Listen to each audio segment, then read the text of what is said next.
The blizzard swept through Anchorage, burying every sound in white silence. Officer Mark Nolan thought he'd left violence behind, until he found a little girl bound in the snow, clutching her wounded dog. A note pinned to a tree read, "This is the price of betrayal." That night, Mark realized the truth. The child was the missing cop's daughter, and the only key to a network of traitors wearing badges. The storm outside was deadly, but the storm coming for them would be worse. Before we begin, tell us where you're watching from. And if this story moves you, subscribe for more tales of courage, faith, and the light God hides in the darkest storms. The wind howled across the sleeping city of Anchorage, Alaska, dragging long trails of snow through the frozen streets like white ghosts. The night was sharp enough to bite through steel. Officer Mark Nolan stood alone at the edge of the forest that bordered the city's northern outskirts, his breath rising in visible clouds. He was 36, broad-shouldered but lean, his features cut in hard lines that looked carved from the same cold stone as the mountains behind him. His short brown hair was speckled with frost, and a small scar above his right eyebrow, a memento from a shattered window during a raid gone wrong, caught the dim reflection of his flashlight. He had come to Anchorage to disappear. 6 months earlier, Mark had fired his weapon during a botched warehouse raid, a split-second decision that ended the life of his own partner. Though cleared of blame, he had never forgiven himself. Since then, he had been drowning quietly, in silence, in guilt, in endless paperwork, until the precinct captain granted him indefinite leave. The mountains, he thought, would give him the peace his conscience denied him. But as the night pressed in, he realized peace had never been meant for men like him. A faint sound reached him through the storm, something soft and human, like a cry buried under the wind. Mark froze. He turned off his flashlight and listened again. There it was, a whimper, thin and fleeting, swallowed by the blizzard. Training took over. His pulse slowed, his body coiled with focus. He unclipped the holster on his sidearm and started toward the sound, boots crunching deep into the snow. The forest swallowed him whole. The trees loomed tall and dark, their branches heavy with frost. The beam of his light cut through a blur of white and black, catching the glint of something ahead. Movement. He advanced, cautious, breath controlled. The wind screamed again, and then he saw it. A small shape lay collapsed in the snow beside a half-frozen creek. At first, he thought it was a doll, too still, too fragile. But then a small hand twitched. Mark dropped to his knees, his gloved fingers brushing away the snow. Beneath it was the pale face of a little girl, no older than 7, her lips cracked and blue, her dark hair stiff with frost. Her wrists were bound with rough rope, her coat torn and soaked through. The sight hit him like a bullet. "Hey," he murmured, tearing off his gloves to check her pulse. "Hey, sweetheart, can you hear me?" Her skin was like ice, but there. A heartbeat, faint but steady. He scooped her gently into his arms. That was when he saw it. Lying beside her, half buried in the snow, was a dog. A German shepherd, large and strong even in collapse, his fur a mix of black and tan.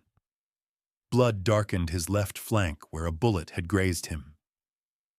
Despite the pain, the animal tried to lift his head when Mark approached, a low growl rumbling in his chest. Protective, defiant, unwilling to surrender even as life left him. "Easy, boy," Mark whispered. "I'm not here to hurt you." The dog's growl softened to a whimper. When Mark touched the fur near the wound, the shepherd didn't resist, only trembled once and went still again. His eyes were the color of amber glass, sharp even in weakness. Mark recognized that look. It was the same look he saw in the mirror every morning, loyalty on the edge of breaking. Then something fluttered nearby. Mark's flashlight caught a piece of paper nailed to a tree trunk, swaying in the wind. He approached and tore it free. The words, scrawled in thick black ink, sent a chill colder than the storm through his veins. This is the price of betrayal. Mark's jaw tightened. Whoever did this wasn't trying to hide it. This was a message, a warning. And this girl, whoever she was part of something much darker than a random act of cruelty. He returned to the child, wrapping his coat around her and cradling her against his chest. The dog whimpered again as Mark tried to lift him too. "You're coming with us," he muttered. "All of you." The hike back to his cabin was agony. The storm clawed at him, the weight of the girl heavy in his arms and the dog dragging weakly behind, his paw prints mingling with marks in the snow. Each breath was a fight, but quitting wasn't an option, not for a man who'd already failed to save someone once. By the time he reached the cabin, his muscles burned with exhaustion.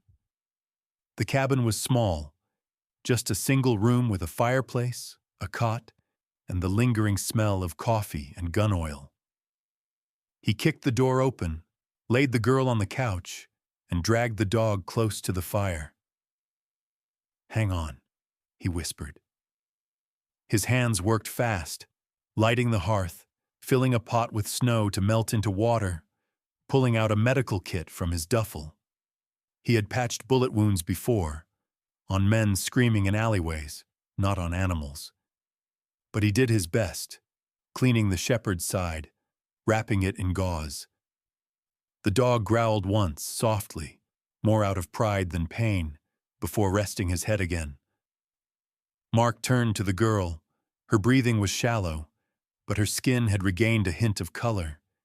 He wrapped her in a blanket, rubbed her arms to bring warmth back. Slowly, her eyes fluttered open. They were a deep hazel, bright even in weakness. "Hey there," he said gently. "You're safe now." Her voice was barely a whisper. "Mom," Mark leaned closer. "Who's your mom, sweetheart?" She blinked slowly. "Officer Vance, they took her." He froze. The name hit him like ice water. Detective Ara Vance. He knew that name. Every cop in Anchorage did.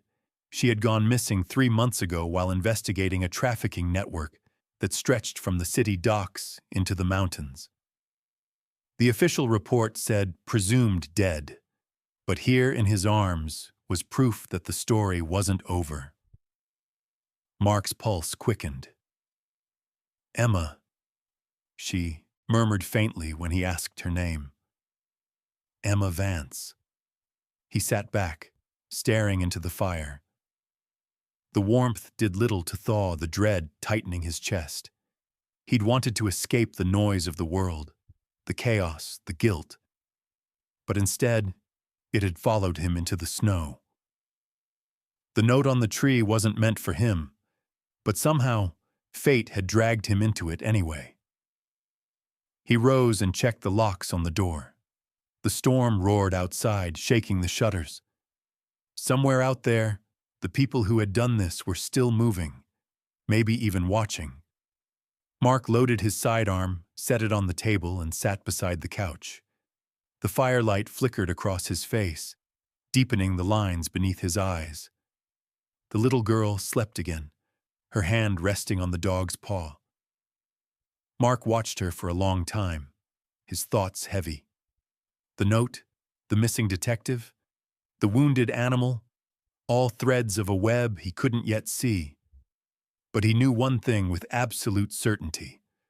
Whoever had left them to die in the snow had just made their first mistake. The storm outside clawed at the cabin's walls, each gust shaking the shutters like angry fists. Inside, the fire crackled weakly, its glow painting the wooden walls in hues of gold and amber. Officer Mark Nolan sat cross-legged on the floor beside the small girl he had carried through the snow hours earlier. The child, Emma Vance, was still shivering beneath layers of blankets, her lips pale but her breathing steadier now. Beside her lay Titan, the injured German shepherd, whose steady eyes never left her face.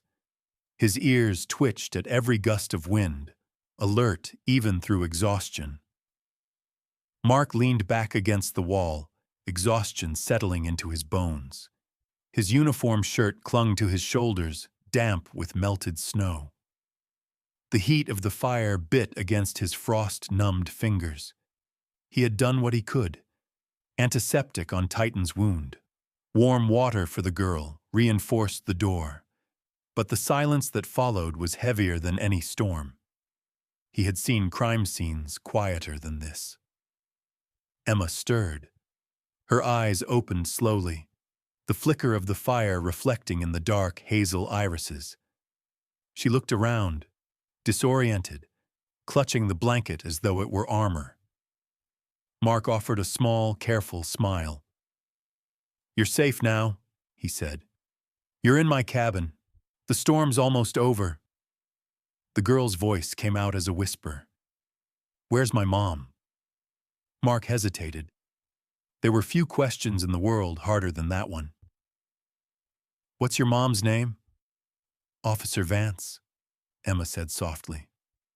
"Ara Vance." Her tone carried a quiet certainty, as though she had said it many times before. Perhaps to strangers, perhaps to herself when the dark grew too loud. Mark's heart sank. He knew that name too well. Ara Vance, 35, Narcotics Division, Anchorage PD, brave, sharp-eyed, the kind of detective who didn't just chase leads. She hunted them. 3 months ago, she'd gone missing during an undercover operation to dismantle the Vipers, a trafficking syndicate running fentanyl and illegal arms through the Alaskan corridor. The official story said she'd vanished in a snowstorm, presumed dead. But Emma's presence changed everything. Someone had lied. "Your mom," Mark began carefully. "She's been missing for a while. Do you know where she went?" Emma shook her head, her hair catching the firelight. "She said bad men were watching us. We had to hide. She gave me something, but they found us first." Mark frowned. "Something?"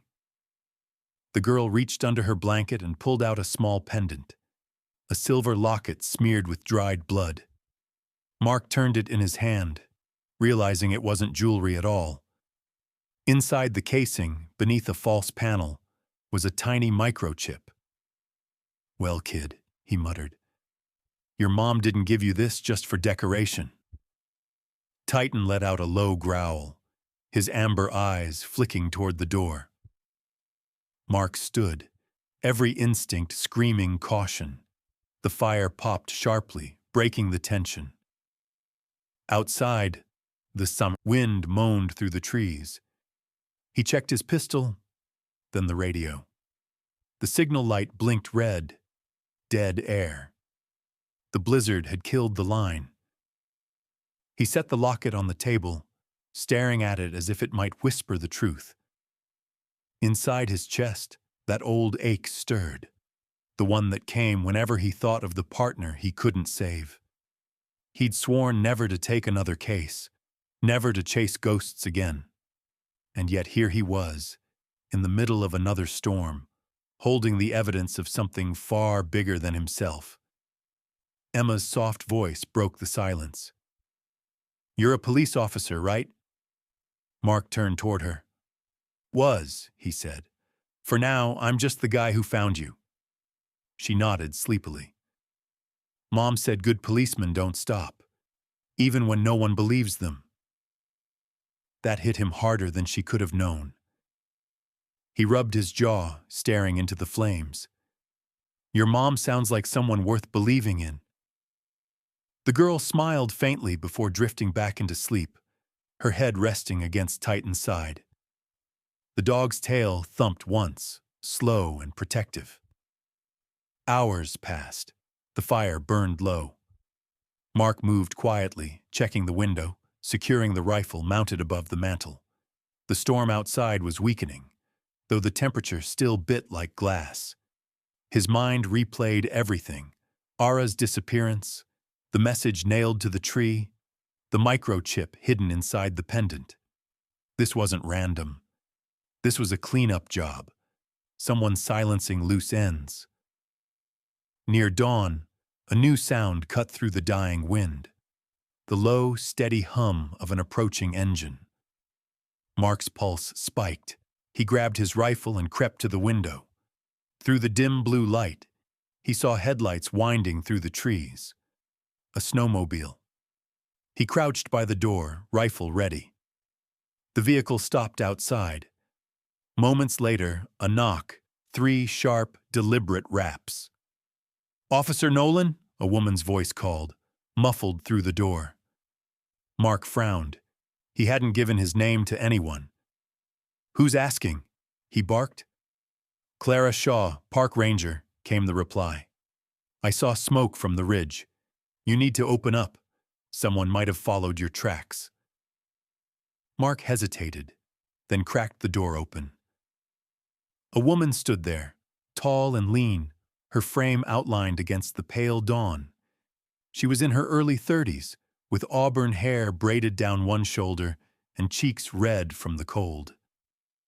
Her uniform jacket was caked in frost, a pistol holstered at her hip.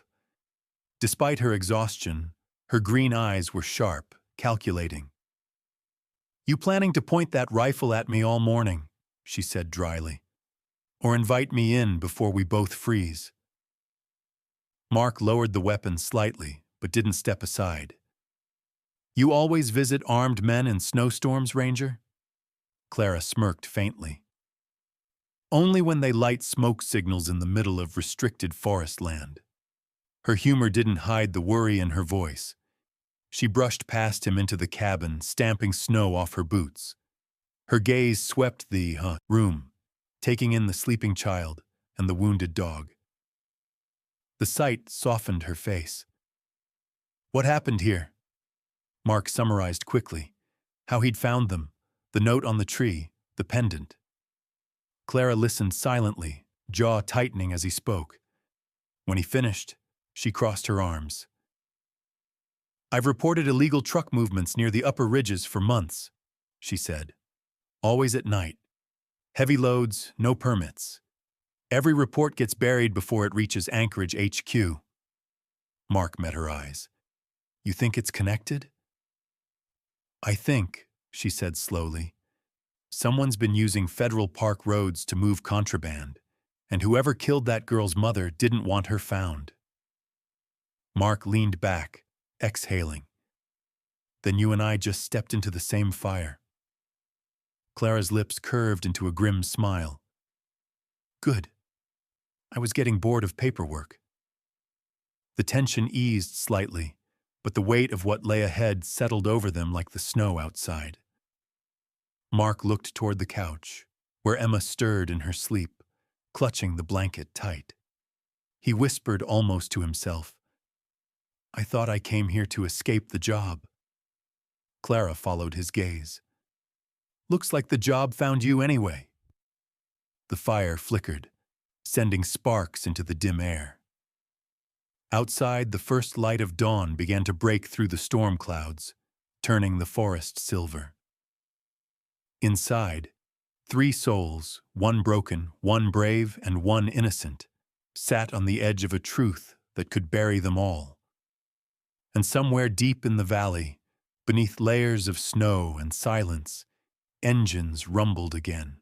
The night had hardened into ice, and every gust against the cabin sounded like the world itself cracking. Officer Mark Nolan crouched by the window, rifle steady, his breath shallow as he peered through the frost-rimmed glass. Outside, faint shadows shifted among the trees. The storm had weakened, but its silence was more dangerous than the howling wind. It muffled footsteps. Titan, lying near the door, growled low, muscles tense under his fur. Clara Shaw, the park ranger, had already moved the little girl behind the iron stove, shielding her small body with her own. Emma's eyes, half open in confusion, reflected the flicker of the firelight. Mark raised a hand for silence, every nerve tuned to the rhythm of the forest. Then, crunch. A single, deliberate step in the snow. He flicked the porch light once. The bulb buzzed, casting a dim halo through the storm. A figure stumbled into view, waving both hands. "Don't shoot! For God's sake!" The voice was male, desperate, raw from cold.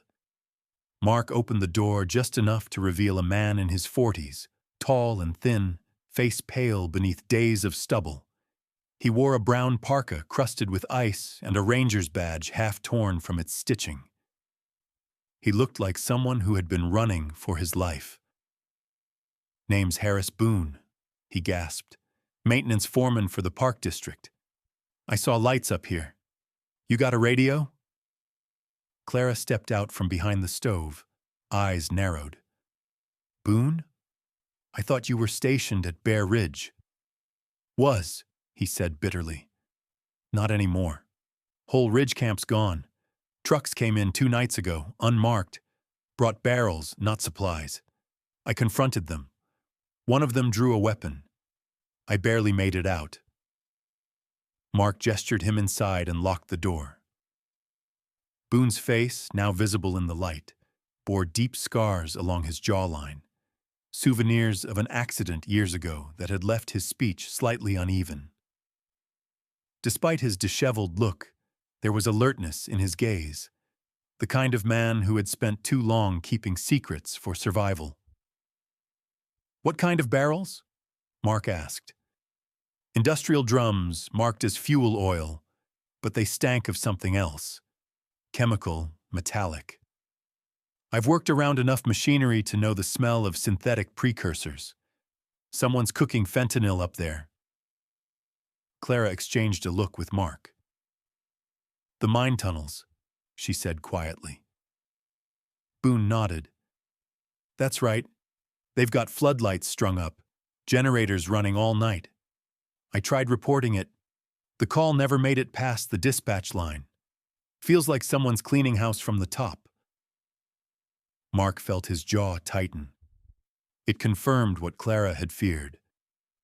Corruption wasn't just a theory. It was a network. And somewhere in that chain, a child had been left to die.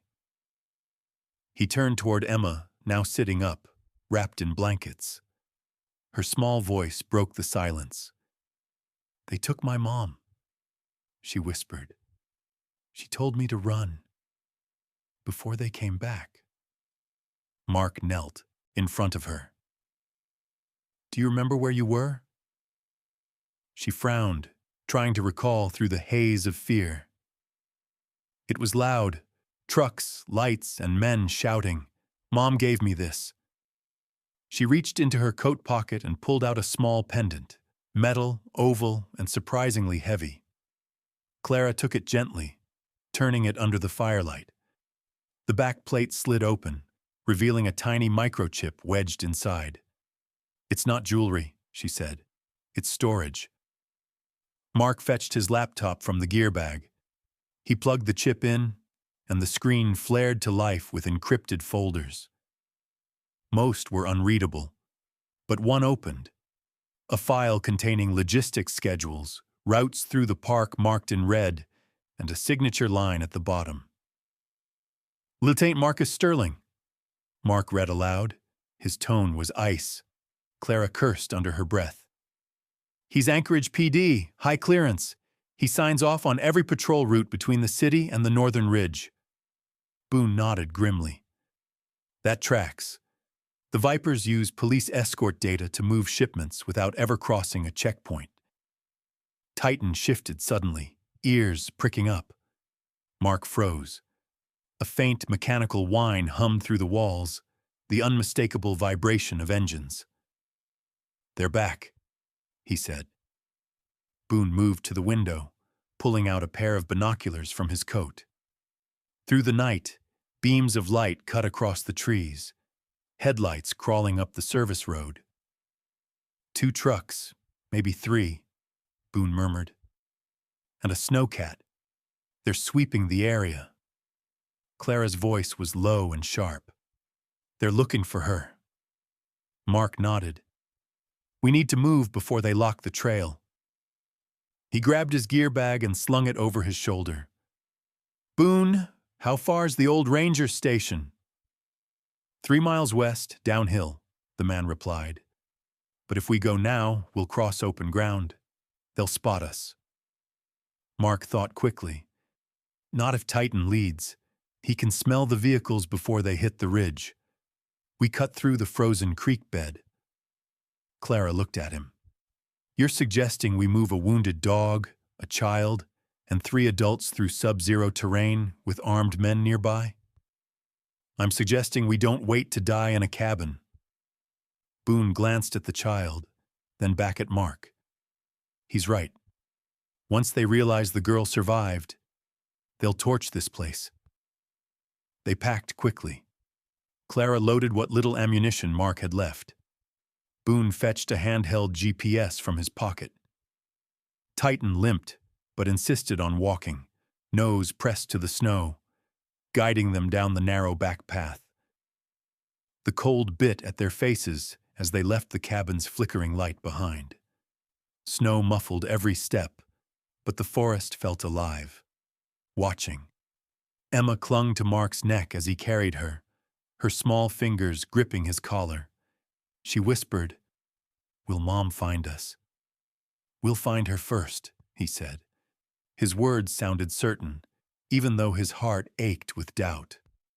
After an hour, they reached the frozen creek bed, an open strip of pale blue under the moonlight. Boone checked his GPS. "We follow this west. It'll bend toward the ranger station. Stay low." Titan suddenly stopped, nose twitching. He dug at a patch of snow near a half-buried rock, barking once. Mark crouched and brushed the snow aside. There, half frozen, was a black nylon pouch.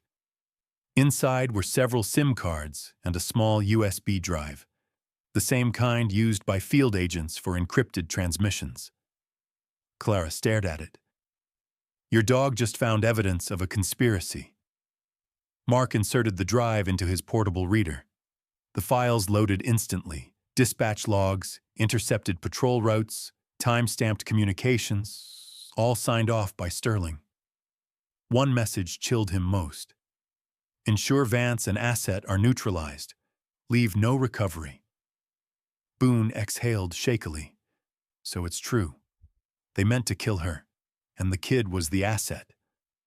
Mark pocketed the drive. "Then we make sure they don't finish the job." Before he could say more, a flare burst in the distance, painting the trees in red light. The trucks had reached the cabin. Clara turned to Mark. "They'll find the trail soon." He nodded, gripping his rifle. "Then we'd better be ghosts." And under the indifferent gaze of the moon, the 4 of them vanished into the frozen wilderness, guided by a wounded dog and the echo of betrayal. By dusk, the forest had turned into a cathedral of ice. The trees stood silent and heavy with snow, their branches bending under the weight of winter's second assault. The sky above was the color of bruised steel, and the first flakes began to fall again, slow, deliberate, like the calm before a blade was drawn. Inside the cabin, Mark Nolan moved with quiet precision. He reloaded his rifle, checked the radio, then turned to Clara Shaw, who was kneeling beside Titan, tightening the dog's bandage. "We can't count on Corbin reaching us before morning," Mark said.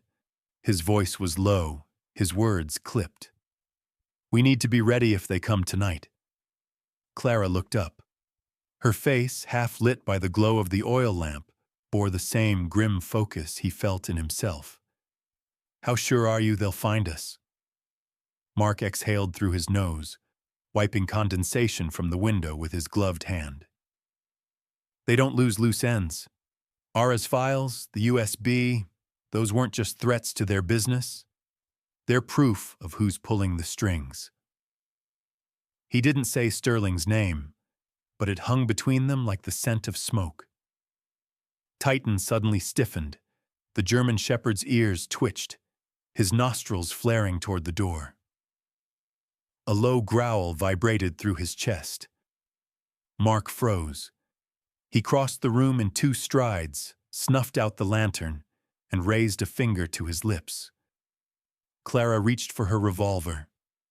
The cabin plunged into shadow, the firelight dying down to embers.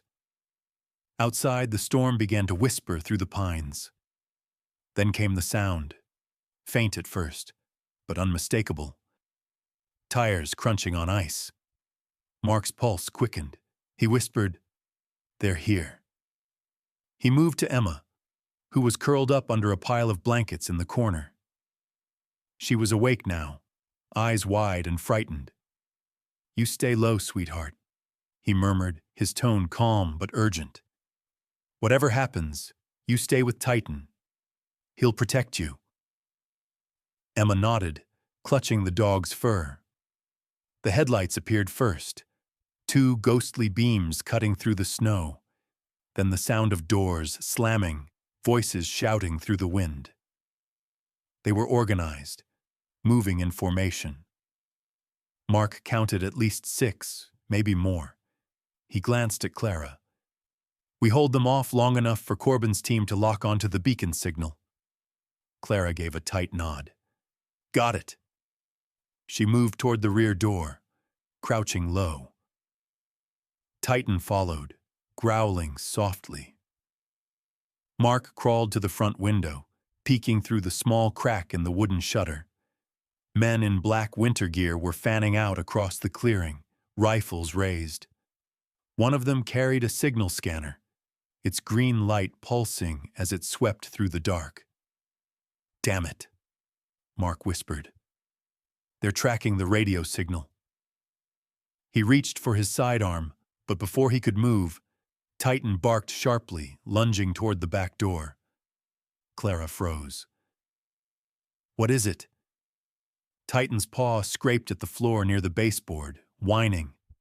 Then Mark heard it, too, a faint metallic click beneath the wooden threshold. His stomach dropped. "Move!" he barked. He grabbed Clara and pulled her back just as a dull explosion shattered the rear wall, spraying shards of wood and snow into the cabin. Titan yelped, jumping clear of the debris. The blast wasn't large, but it was enough to send the message. The cabin was surrounded, trapped with mines and tripwires. "Bastards rigged the perimeter," Clara hissed. "Yeah," Mark growled, checking Titan for injuries. "And if they've set mines, they plan to burn us out." He pushed a crate against the window, flattening his body against the cold floorboards. "We'll use the storm. Visibility's crap for them too. Once they move closer, we ambush." Minutes passed like hours. The storm grew thicker, swallowing shapes and sound. Then, through the howling wind, came the faint crunch of boots. Mark raised his rifle, sighted through the slit in the window, and fired once. A muffled cry answered him from outside. Clara took position at the opposite corner and fired again. Chaos erupted. The men shouted commands, returning fire blindly through the snow. Bullets shattered the windows, tearing through furniture and walls. Titan darted between the smoke and shadows, barking furiously, drawing their fire away from Emma's corner. Mark reloaded, adrenaline drowning out the cold. He moved like a soldier again, precise, detached. Each breath measured, each trigger pull a calculation. Clara fought beside him, her expression unflinching, the Ranger's calm under pressure revealing a lifetime of training she rarely spoke of. When the gunfire finally eased, a single scream rose from outside, the sound of pain and surrender. Mark exchanged a glance with Clara, then nodded toward the door. Cover me! He kicked the door open and stepped out into the blizzard, rifle raised. Snowflakes whipped against his face. A man knelt in the snow, clutching his bleeding leg, his rifle several feet away. He couldn't have been more than 25, his face gaunt and pale beneath the black mask that hung loose around his neck. Mark yanked him upright and shoved him against a tree. "Who sent you?" The man spat blood into the snow. "You already know who." Mark pressed the barrel of his rifle under the man's chin. "Say it." The young man hesitated, trembling. Finally, he whispered, "Sterling. Lieutenant Marcus Sterling. He said to leave no witnesses. Said Kane wanted it clean." Mark froze. "Kane?" The name hung in the air like a curse. The man nodded weakly. "He runs everything. The Vipers, the Roots, the cops who protect them. Sterling's just his messenger." Before Mark could press further, the man's body jerked. A single bullet tore through his temple, throwing him backward into the snow. Mark dropped to cover instinctively, scanning the tree line, but the shooter was gone, vanished into the storm. Clara ran out, eyes wide. "Sniper?" "Execution," Mark muttered. "They killed their own." He dragged the body toward the cabin, searching the corpse. In the man's coat pocket, he found a small encrypted radio, its light blinking faintly. "This is how they found us," he said. "Signal beacon disguised as field gear." Clara looked toward the trees. "Then they'll be back." "Not if we make them regret it first." Mark stomped the beacon into the snow, smashing it under his boot. He returned to the cabin, breath visible in the cold air. Emma was sitting upright now, Titan beside her, his fur dusted with snow. Her eyes were full of fear and confusion. "Are we going to die?" she asked quietly. Mark knelt beside her, his voice steady despite the ringing in his ears. "Not tonight." He reached for the laptop on the table, connected the radio uplink, and began encrypting the files. Clara watched, her hands shaking slightly as she reloaded her revolver. "Who are you sending it to?" she asked. "Corbin Vance," Mark replied. "Ara's brother. If anyone can bring this into daylight, it's him." The transmission bar crept upward, 20%, 40%, 60%. Mark stared at it like a man willing the world to hold together just a little longer. When it hit 100%, he leaned back and exhaled. "It's done." Outside, thunder rolled through the mountains. No storm thunder, but the dull echo of engines. More were coming. Mark turned to Clara. "Get Emma ready. We move before dawn." She nodded grimly. Titan stood at the door, head raised, ears pointed toward the sound beyond the trees. Another night, another storm, and somewhere in the darkness, Kane's men were closing in. The Talkeetna Ridge lay under a bruised morning sky, jagged and silent. The snow had stopped falling, but the wind still carried the ghostly whisper of the storm that had raged through the night. In the frozen canyon below, Mark Nolan knelt beside a shallow drift, his rifle resting against a rock. His breath fogged in the air as he surveyed the valley through his scope. The convoy would come soon. 3 trucks, armed guards, and the men who had poisoned his city. Behind him, Clara Shaw crouched, checking the radio link. Her auburn hair was tucked beneath her beanie, a smudge of soot marking her cheek. Her eyes, bright green, always sharp, were now hard as flint. She moved with the calm focus of someone who had seen too much loss to flinch anymore. A few yards away, Titan, his thick coat glistening with frost, stood alert beside a group of agents hidden among the rocks. A low voice came over the comms. "Team 1 in position. Team 2 ready on your signal." The voice belonged to Agent Corbin Vance. the man who had finally answered Mark's encrypted call. He was a solid figure in his late 30s, tall, clean-cut, with dark hair peppered at the temples and eyes the same deep hazel as his sister's. The lines on his face told the story of someone who had carried guilt and duty longer than his years. When Mark first met him hours earlier, Corbin's handshake was firm, but his eyes betrayed the storm beneath. The moment Mark had mentioned his sister's name, silence had filled the air like gravity. "Kane's moving the shipment at dawn," Mark had told him. "Sterling's coordinating the route. They'll cross the ridge before daylight." Corbin had nodded once. "Then we end it here." Now, as the horizon began to pale, that promise hung in the air like gun smoke before the shot. "Movement," Clara whispered. Mark turned his scope toward the valley. Headlights cut through the mist. 3 armored trucks, just as expected. Between them rode 2 SUVs, one matte black, one snow white. The lead vehicle stopped near the canyon's mouth. Men climbed out, rifles in hand, scanning the ridgelines. Then Mark saw him. Lieutenant Marcus Sterling, dressed in a tactical coat, his police badge clipped to his vest like a joke. His handsome face was now drawn tight, a scar running from his temple to his jaw. A souvenir from a life of violence disguised as justice. He was barking orders, pointing toward the trucks. Next to him stood Kane Mercer, the phantom who had turned the Anchorage underworld into an empire. Kane was tall, lean, and deliberate in every gesture. His hair was streaked gray, his skin weathered by decades of hard sun and harder decisions. He moved like a man who expected the world to make room for him. His coat was immaculate, his gloves black leather. Even from this distance, Mark could sense the arrogance in his posture.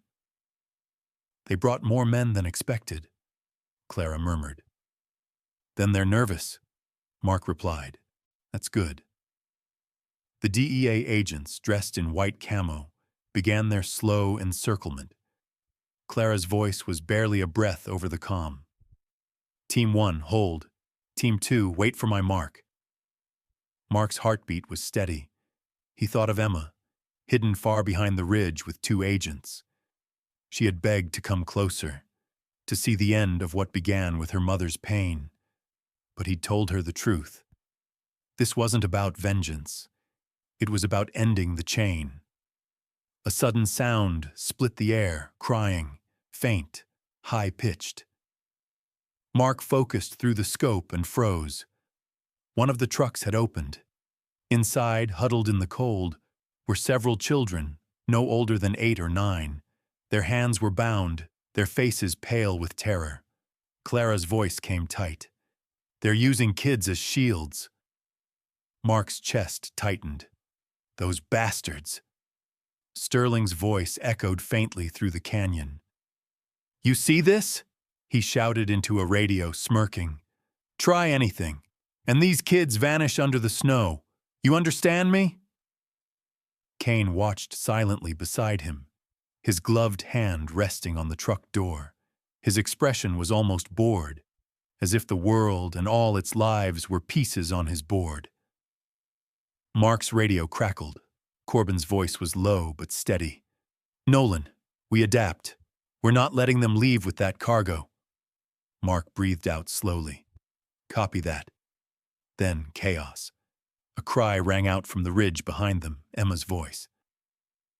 "Mark!" Mark spun around, blood freezing. She had slipped free from the agents and was running down the slope toward the canyon, her boots sinking deep into the snow. "Emma, no!" he shouted. Below, Sterling turned at the sound, his eyes narrowing. "Grab her!" he barked. 2 of his men broke off, sprinting across the snow. Titan leapt from his position, a blur of fur and fury. He tore down the ridge, snow flying behind him, barreling straight into one of the armed men. The soldier went down screaming as Titan's jaws clamped around his arm. The second man raised his weapon. Mark fired. The shot echoed, clean and final. "Go!" Clara shouted. "Take the ridge!" Gunfire erupted. The DEA agents broke cover, advancing in a flanking arc. Bullets hissed through the cold air. Sterling ducked behind a truck, firing back, while Kane retreated toward the white SUV. "Cover him!" Sterling yelled. Mark slid down the embankment, firing as he moved. Titan stayed close, snarling and snapping at anything that came too near. The world had narrowed into a blur of sound and instinct. He caught sight of Emma crouched behind a crate, Titan shielding her with his body. Sterling emerged from cover, rifle raised. Mark fired first. The bullet struck Sterling in the chest, spinning him backward. He hit the snow hard, his gun falling from his hand. "Don't!" Sterling gasped, clutching at the wound, blood staining his coat. "You don't know who you're fighting for, Nolan. Kane. He owns the system. You kill me, you—" "Just clear the path for another like me." Mark stared down at him. "Then let's start clearing." He fired once more. Sterling fell still. Meanwhile, Kane had almost reached his SUV. Corbin intercepted him, stepping from behind a truck, his DEA badge gleaming. "Hands up!" Kane smiled faintly, raising his arms with a calm grace. "You think you've won? You can't kill what you can't see." Corbin's response was cold. "No, but I can cage it." He slammed Kane against the hood, handcuffing him as the other agents swarmed the area. When the shooting stopped, silence returned to the canyon. The children were let out one by one, wrapped in blankets. Titan stood beside Mark, his fur streaked with crimson but his stance unbroken. Emma ran to him, throwing her arms around his neck, sobbing into his coat. Corbin approached, his face grim but relieved. "It's over," he said. Mark looked at the horizon, where the sun was breaking through the clouds, streaking the snow in shades of gold and red. "No," he murmured. "It's just beginning." A month later, spring thawed the valleys of Alaska. The rivers ran again, and the last of the ice broke under the sun. In a quiet park on the edge of Anchorage, Aura Vance sat on a bench, her arm wrapped around Emma. The woman was thinner than before, her once bright hair dulled by months of captivity, but her eyes, those same defiant hazel eyes, still burned with life. She turned to Mark, who stood a few feet away with Titan and Clara. "You saved my daughter," she said softly. Mark shook his head. "She saved all of us." Aura smiled faintly, tears shining. "Then maybe it's time you stopped running from ghosts." He didn't answer. Instead, he knelt beside Titan, scratching behind the dog's ear. The shepherd wagged his tail, closing his eyes in contentment as Emma knelt beside them. The three of them, man, child, and dog, looked out toward the melting fields where snow gave way to new grass. The past had left scars, but spring had come, and with it, something like peace. When the guns fell silent and the snow began to melt, it wasn't victory that stayed behind. It was grace. Some said it was luck that Mark found that little girl in the storm. Others would call it instinct. But those who have walked through darkness know the truth. It was a miracle. Because sometimes God doesn't send angels in shining light. Sometimes He sends them in fur and footprints, in a loyal dog that refuses to give up, in a broken man who dares to protect again, and in a child whose faith melts the coldest heart. In every storm we face, in grief, in loss, in fear, there's always a spark waiting to be found. Maybe tonight, that spark is meant for you. If this story touched your heart, take a moment to share it, comment below where you're watching from, and subscribe for more stories of faith, courage, and the miracles God hides in the ordinary days of our lives. And may the Lord bless you and your loved ones, wherever this story finds you tonight.